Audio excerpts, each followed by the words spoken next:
안녕하세요, 파이어랩입니다. 오늘은 파이어족이 되려면 알아야 될 대출 관련된 것들을 좀 말씀드려볼까 합니다. 저의 이전 영상을 보신 분들은 아시겠지만 저는 대출을 과감하게 이용해서 투자를 했습니다. 그것을 우려하시는 분도 계십니다. 그런데 이 영상을 보시면 아마 어느 정도 납득하실 부분이 있을 거라고 생각을 합니다. 우선 대출에 대한 저의 생각을 한번 말씀드려 보겠습니다. 제가 생각하는 대출이라는 시스템의 작동 방식입니다. 이것 또한 제 생각이고 동의하시는 부분에 대해서 참고하시면 좋을 것 같습니다. 제가 인식하는 대출 시스템은 이렇습니다. 이것도 결국 돈을 벌기 위한 시스템이고 누군가 기획을 한 것이겠죠. 그래서 그 이익이 발생하는 사람들이 있고 누군가는 돈을 번다는 것입니다.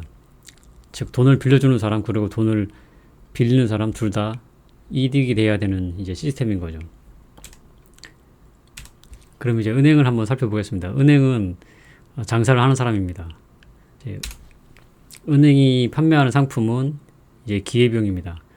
우리가 보통 원금을 빌려서 사용한다고 생각하지만 제 생각은 그렇지 않습니다. 이제 은행에서는 대출금을 이제 100% 환수할 자신이 있기 때문에 대출금을 판매하는 것은 아닙니다.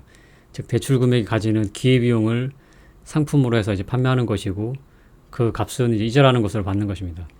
은행에서 리스크는 원금의 회수입니다. 그래서 은행은 리스크를 최대한 줄이기 위해서 대출자의 신용, 회사, 월급, 재산 등을 살펴가지고 이제 판단을 합니다. 또 사람의 능력은 또 그냥 사람의 능력만 평가해가지고 판단하기도 합니다. 사업자 대출 같은 것이죠. 이제 대출 받는 사람을 알아보겠습니다. 대출 받는 사람은 비용을 지불하고 기회비용을 사는 것입니다. 기회비용은 이제 그 기회비용의 시간과 규모를 고려해서 가격이 정해집니다. 그 가격은 이제 이자라는 이름을 가지고 있죠.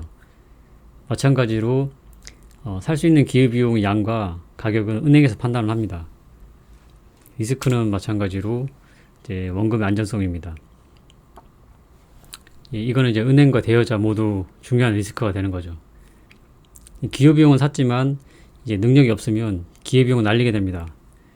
제 생각에는 그냥 기회비용을 날리는 것은 괜찮다고 생각을 합니다. 그러니까 어떤 것을 계획해서 실행을 하고 기회비용을 날려먹었다. 이거는 사실 아주 좋은 학습의 한 가지 방법이라고 생각을 합니다.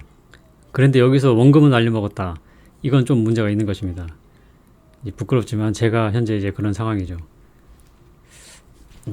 자, 그러면 이어서 이제 이야기를 진행해 보면 대출에 대한 인식입니다. 우리가 어떤 물건을 살 때 그러니까 리스크를 느끼거나 불안해하거나 보통 그렇지는 않죠. 사면 이제 그냥 기분이 좋은 거죠. 지르는 맛이 좀 있고 경험상 이제 왜 그런지 모르겠지만 약간 이제 쓰잘데기 없는 것들 그런 이제 쓰잘데기가 없는데 비싼 것 이런 걸 사면 좀 기분이 더 좋은 것 같습니다. 예를 들면 뭐 이런 겁니다. 볼펜을 살 때 어차피 이제 금방 잊어먹을 줄 알지만 모나미 볼펜 살 때보다는 좀 비싼 거 사면 기분이 좋고 뭐 그런 겁니다. 저는 그래서 대출을 통해서 기회비용을 살 때 기분이 아주 좋습니다. 저희 어머니가 이 말을 들으면 몽둥이 들고 쫓아오실 것 같은데 자 이제 대출에 대한 인식을 한번 알아보겠습니다. 대출을 받으면 큰일 난다라고 생각하시는 분들이 계십니다. 바로 저의 부모님하고 저희 와이프 그리고 사실 얼마 전까지만 해도 저도 그랬습니다. 댓글 중에서도 의견 주신 분이 좀 많이 계신데 부동산이 투자냐 도박이냐 투기냐 뭐 그런 것하고 비슷하죠. 그리고 주식이 도박이냐 투자냐 이런 것하고 좀 비슷합니다. 대출이 빚이냐 아니냐 이런 것은 사실 전부 같은 말입니다. 제 생각에는 그것에 대한 인식을 이제 어떻게 하냐의 차이입니다. 목욕탕에 온탕이 어쩔 때는 엄청 뜨거워서 못 들어가겠고 어쩔 때는 너무 뜨거워서 좋죠. 시원하고 뭐 그런 겁니다. 그래서 일단 대출을 빚으로 보는 인식에 대해서 좀 알아보겠습니다. 대출을 빚으로 보는 인식은 기회비용에 대한 인식이 없거나 돈을 보면 여기서 이제 기회비용을 볼 수가 없는 거죠. 또는 기회비용이 이제 있다는 건 알지만 사용 능력이 안 되면 이제 그렇게 생각을 하게 됩니다. 저도 얼마 전까지 대출을 빚으로만 알던 사람이었습니다. 있으면 큰일 난다 이렇게 생각을 했었죠. 보통 어리신 분들이나 경험이 부족해가지고 기회비용을 잘 살리지 못하거나 또는 이제 연세가 많으셔서 또는 이제 나이하고 관계가 없이 기회비용 자체가 필요가 없다거나 하면 그렇습니다. 이런 분들은 대출을 한다고 하면 이제 원금 자체를 빌린다 이렇게 생각을 하고 있습니다. 그렇기 때문에 이 대출 원금을 쓰게 되죠. 즉 이제 원금을 조금씩 이제 파먹게 되는 겁니다. 이런 분들한테는 대출은 정말 그대로 이제 빚인 것입니다. 그러면 이제 대출을 빚으로 보지 않는 인식을 한번 알아보겠습니다. 대출을 기회비용 상품으로 보는 겁니다. 그러니까 이런 분들은 대출을 이제 기회비용이다 이렇게 상품을 잘 알고 있고, 그런 분들은 이렇게 표현은 잘 못할 수 있지만 느낌으로 알거나 행동으로 그렇게 하는 사람들인 거죠. 이런 분들은 돈의 기회비용을 잘 사용할 수 있고, 대부분 경제 흐름 또는 정치의 흐름 이런 것도 잘 파악을 하고 자금력도 좀 있는, 그러니까 중장년층이 많은 것 같습니다. 이런 분들은 원금을 잘 소비하지 않습니다. 내가 소비하고 사용해야 될 것이 무엇인지 정확하게 알고 있는 거죠. 바로 기회비용입니다. 즉 원금은 최대한 안정적으로 유지를 하고 기회비용만 사용을 합니다.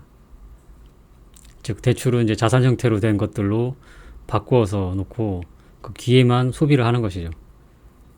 이렇게 되면 그 대출금은 파먹으려고 해도 파먹을 수가 없습니다. 그러니까 정상적으로 잘된 투자에서는 자산 가격이 하락하지 않기 때문입니다. 부동산으로 치면 아주 좋은 입지에 적절한 투자의 시기에 싼 가격으로 부동산을 사면 그 부동산은 절대 떨어지지 않습니다. 그래서 그런 것들을 위해서 우리는 공부를 또 많이 해야 됩니다. 이렇게 결국 핵심은 또 좋은 물건을 볼 수 있는 통찰력으로 귀결이 되는 겁니다. 그러기 위해서 철판도 깔고 발품도 많이 팔아야 되고 공부도 많이 해야 되고 그런 거죠. 그리고 이런 분들은 이제 문제가 있더라도 문제를 해결할 수 있는 능력이 있습니다. 자신감도 있고. 그래서 이런 분들은 대출도 쉽게 받고 받은 것들을 과감하게 투자도 잘 합니다. 그리고 최대한 많이 받으려고 하죠. 왜냐하면 기회비용이기 때문에 최대한 많은 기회를 가지려고 합니다. 자, 이제 마지막입니다. 이런 대출을 빚으로 보는 사람하고 대출을 빚으로 보지 않는 사람, 이 사람이 전혀 다른 사람이냐? 그렇지 않습니다. 저만 해도 빚으로만 보다가 기회비용으로 보고 있고 열심히 그 사용법을 현재 연구하고 있는 사람입니다. 저희 와이프도 예전에는 완전히 이제 빚이 있는 것에 대해서 밤잠을 못 자는 사람이었는데 지금은 조금씩 바뀌고 있고요. 바뀌는 척 하는 걸 수도 있겠죠. 아마 저도 나이가 좀 더 들면 이제 기회비용에 대한 생각이 좀 바뀔 것 같습니다. 현재로는 이제 뭐 그럴 것 같진 않는데 이제 그 자연스러운 현상이겠죠. 더 이상 이제 기회비용이 필요 없다거나 아니면 원금 까먹는 것에 대해서 이제 자신감이 없다거나 이렇게 생기게 되면 대출에 대한 부담을 느끼게 될 거고 아마 빚으로 인식하게 될 것 같다고 생각합니다. 그래서 핵심은 이겁니다. 대출이 기회비용이라고 생각이 드는 시기에 열심히 투자를 해야 된다는 겁니다. 그 시기가 사실 무한정하진 않고 그렇게 할 수 있는 사람이 정해져 있는 게 아니기 때문입니다. 자, 이제 진짜 마지막입니다. 이 파이어인데 파이가 됐네요. 파이족을 꿈꾼다면 대출 시스템에 대해서 잘 이해를 해야 되고 바르게 인식을 하고 있어야 된다고 생각을 합니다. 왜냐하면 저희가 살고 있는 세상이 다 신용과 기회비용 위에 돌아가는 시스템이기 때문에 이것을 잘 알고 있어야 이제 나중에 큰 기회가 왔을 때 기회를 놓치거나 실수를 하지 않게 됩니다. 그러니까 대출이라든지 빚에 대해서 대출을 빚으로 인식하고 겁을 먹고 있다거나 아니면은 대출로 돌아가는 시스템에서 저거는 뭔가 문제가 있다 이렇게 잘못된 생각을 하고 있거나 이러면 나중에 정말로 좋은 기회가 나타났는데 그거를 그냥 이렇게 지나치거나 외면하게 됩니다. 그래서 이제 그런 거를 놓치지 않기 위해서 이런 시스템에 대해서 잘 인지를 하고 있고 잘 인지를 해야 나중에 내가 대출을 받을지 안 받을지 이런 것을 스스로 좋은 판단을 낼 수 있다고 생각을 하고 있습니다. 다음 영상에서 대출 관련된 이야기를 조금 더 해볼까 합니다. 그러면 오늘은 여기까지 하겠습니다. 감사합니다.